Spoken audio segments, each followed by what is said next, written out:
How many times we've already spoken about this many times in the class. We underestimate the power that we have.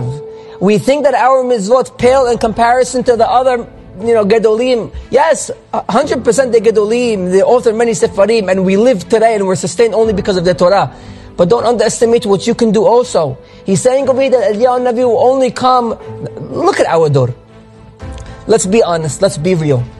If we are to equate our dor, our generation, with the generation of the Rabbeinu Ari, Rabbeinu Ari, we're talking about Sfat in 1500s.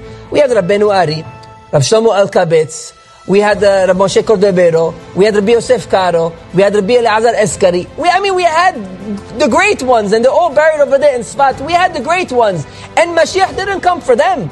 And what do they say? Mashiach is going to come for our generation. What are you talking about?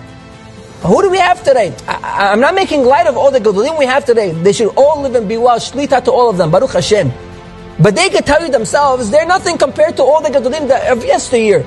Yet Hashem is choosing to bring the Mashiach in our generation. Why? Because a simple act in our generation is far beyond the acts, the great acts in their generations. He's saying over here that the Yeshua, the salvation, the redemption, Eliyahu Navi will only come for the laymen, for the simple people, for the people that it's very hard for them to learn Torah. Yet, you know what they do? They have to work for a living. They go and work for a living, and they barely sleep, and they're tired and they're hungry, yet they come to class.